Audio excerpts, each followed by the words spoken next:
Hello बच्चों, कैसे हैं आप सब। तो जैसा कि हम लोग 10th क्लास में फोकस कर रहे थे और आज की जो टॉपिक है वो मैं लेके आया हूँ पोएटिक डिवाइसेस, जो बड़े से बच्चों को नहीं आते हैं। तो आज की इस वीडियो में पूरा डिस्क्लोज करेंगे कौन कौन से टॉपिक यानी कि कौन कौन से पोएटिक डिवाइसेस आपको पढ़ने चाहिए, पोएम से रिलेट करते हर एक पोएम वाइज आपको सॉर्ट आउट करके दिखाएंगे। आ जाएंगे वीडियो पे। तो सबसे पहले बच्चों आपकी पोएम है, पोइट्री सेक्शन जो होता है ये आप लोगों को क्लियर कर दे कि पोइट्री सेक्शन में जितने भी पोएटिक डिवाइसेस आप लोग पढ़ते हो ये प्रिस्क्राइब्ड पोएम से होते हैं, इंग्लिश लिटरेचर में बहुत काम आते हैं और एग्जाम ओरिएंटेड बेसिस पे ही आप लोग पढ़ेंगे। सबसे पहले आपकी पोएम है प्रेयर।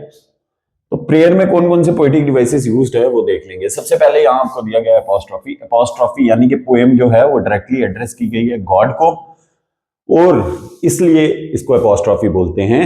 एग्जांपल देख लेंगे, prayer like appeal to Almighty. तो ये एक तरह की अपील है, एक तरह की प्रेयर है उस ऑलमाइटी को, गॉड को, इसलिए इसको अपॉस्ट्रोफी बोलेंगे। Next is imagery.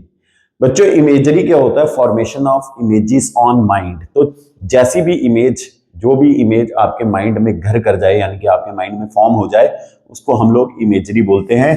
Creates vivid pictures of suffering and hope. तो इसमें इस पोएम में सफरिंग और होप की बहुत सी पिक्चर्स दिखाई गई हैं, यानी कि बहुत सी पिक्चर्स हमारे माइंड पे बन जाती हैं, इसलिए इसको इमेजरी कहा गया है। Next is repetition. रेपिटेशन होता है किसी चीज को बार बार रिपीट करना। यहाँ पे रिक्वेस्ट बार बार रिपीट की है, जो क्या डिपिक्ट करती है या क्या बताती है? Deep longing. और effect shows devotion, pain, desire and peace. तो ये चार चीजें आपको इस पोएम में देखने को मिलते हैं। नेक्स्ट पे आ जाएंगे। नेक्स्ट वॉल्ट व्हिटमैन की पोएम है मिराकल्स। तो इसमें बड़े से मिराकल्स की बात की गई है। कौन कौन से मिराकल्स पोएट ने बताए हैं? पोएट कहता है हर एक चीज उसको मिराकल लगती है ना, starting from nature to everywhere where he wants, where he goes, हर जगह उसको मिराकल्स नजर आते हैं। तो सबसे पहला पोएटिक डिवाइस यहाँ भी रेपिटेशन है।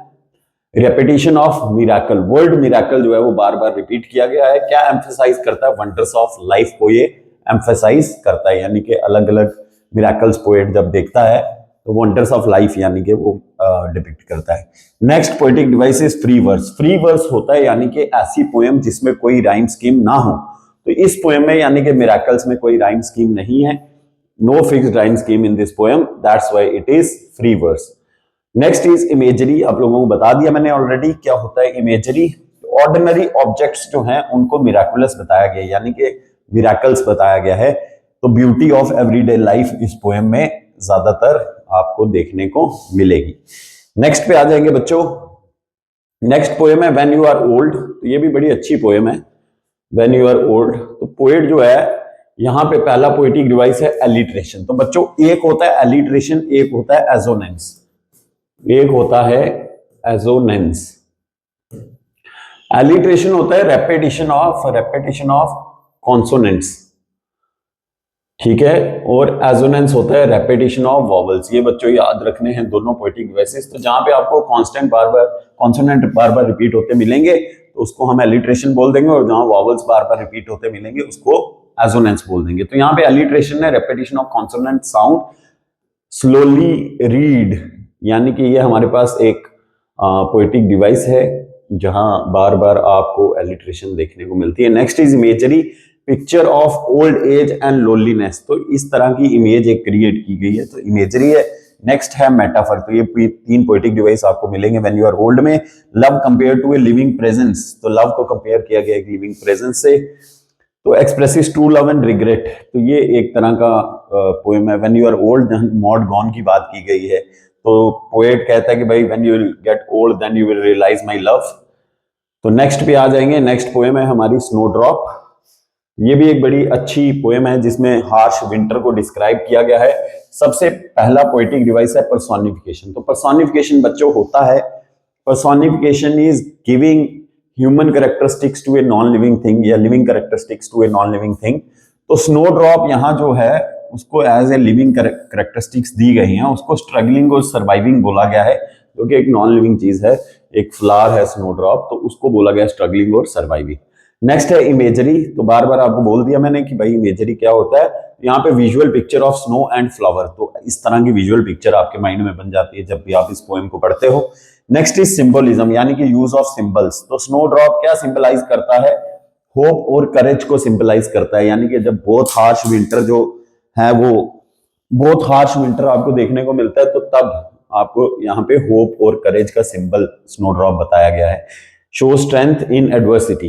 नेक्स्ट आ जाएंगे, नेक्स्ट पोएम है माई मदर एट 66। ये 12th में भी सेम पोएम है, माई मदर एट 66। पहला पोएटिक डिवाइस है बच्चों सिमिली। तो सिमिली क्या होता है आप लोगों को ऑलरेडी बता दिया मैंने, जहां पे लाइक को एज यूज होते हैं उसको कहते हैं सिमिली। तो यहाँ पे मदर के लिए यूज किया गया है as a late winter's moon, यानी कि थोड़ा सा ब्लर ओल्ड एज मदर की डिस्क्राइब की गई है माई मदर एट 66 में। Next is imagery. तो clear picture of ageing mother, तो इमेज किसकी बताई गई है, एजिंग मदर की इमेज यहाँ बताई गई है। Next is repetition, smile smile and smile. तो ये भी एक तरह का जो है पोएटिक डिवाइस आपको देखने को मिलेगा माई मदर एट 66 में। इफेक्ट क्या है इस पोएम में, पोएट क्या डिस्क्राइब करती है, एक्सप्रेसिव फियर ऑफ सेपरेशन की मेरी जो मदर है वो पता नहीं कब मुझे छोड़ के चली जाएंगी। सेपरेशन और लव इस पोएम में देखने को मिलता है। नेक्स्ट पे आ जाएंगे evening wet with rain, Vedpal Deep की ये पोएम है। पोएटिक डिवाइसेस देख लेंगे। First is imagery, rainy evening described vividly. तो अलग अलग तरह से रेनी इवनिंग को डिस्क्राइब किया गया है। उससे आगे पर्सोनिफिकेशन बता दिया मैंने क्या होता है पर्सोनिफिकेशन। रेन और नेचर जो है उसको लाइफ मतलब पर्सोनिफाई किया गया कि जैसे वो जिंदा है। Next is symbolism, rain symbolizes memories and emotions. तो यहाँ पे मेमोरीज और इमोशंस को रेन सिंबलाइज करती है।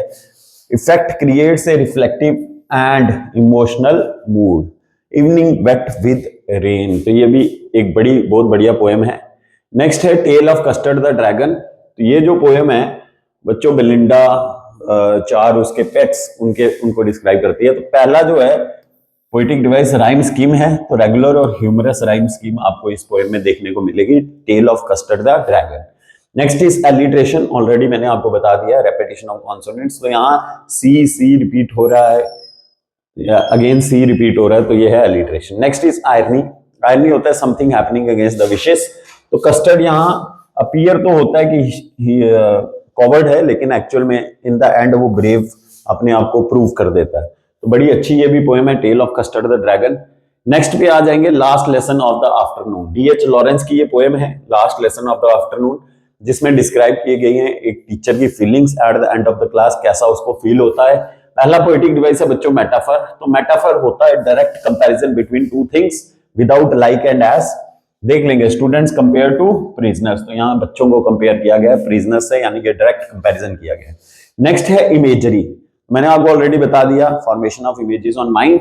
एग्जॉस्टेड टीचर की इमेज क्रिएट हो जाती है और रेस्टलेस क्लास की इमेज, ये दो इमेजेस आपको इस पोएम में देखने को मिलेंगी। नेक्स्ट पोएटिक डिवाइस है बच्चों रेपिटेशन। तो यहाँ पे फ्रस्ट्रेशन और बोर्डम को शो किया गया है, तो ये एक तरह का रेपिटेशन आपको इस पोएम में भी देखने को मिलेगा। नेक्स्ट पे आ जाएंगे, और ये जितने भी पोएटिक डिवाइसेस बच्चों आप लोगों को मैंने बताए हैं, ये सब इंपॉर्टेंट पोएटिक डिवाइसेस हैं। एक एक एग्जांपल आपको करनी है। और अब तो रिलैक्सेशन भी मिल गई है, 15% ऑफ द रिलैक्सेशन बच्चों। लेकिन एक बात को हमेशा याद रखना है, 15% ऑफ योर स्कोरिंग, जितने भी नंबर आप लोग स्कोर कर रहे हो उस पे आपके 15% ऑफ टोटल मार्क्स जो हैं वो एड अप होंगे। तो जितने भी आप स्कोर करोगे उसी के बेसिस पे आपकी वो 15% रिलैक्सेशन आपको मिलेगी। इसलिए कोशिश ये करनी है कि 68 मार्क्स का एग्जैक्ट पेपर जो आपको बिल्कुल अच्छे से आता है उसको अटेम्प्ट करने की कोशिश करनी है, और वही चीजें छोड़नी है जिसमें आपको मुश्किल आ रही है। तो पोएटिक डिवाइसेस क्यों मैटर करते हैं, क्योंकि हर एक एग्जाम में एक्सट्रैक्ट बेस्ड क्वेश्चंस में आपको देखने को मिलते हैं। एक्सप्लेनेशन जो क्वेश्चंस है उनमें भी आपको ये देखने को मिलेंगे, और फुल मार्क्स अगर आप चाहते हो तो आपको पोएटिक डिवाइसेस अच्छे से आने चाहिए। तो होपफुली इस वीडियो को देखने के बाद सब बच्चों के पोएटिक डिवाइसेस जो है वो क्लियर हो गए होंगे। नेक्स्ट वीडियो में मिलेंगे आपके साथ। Till then take care, bye bye.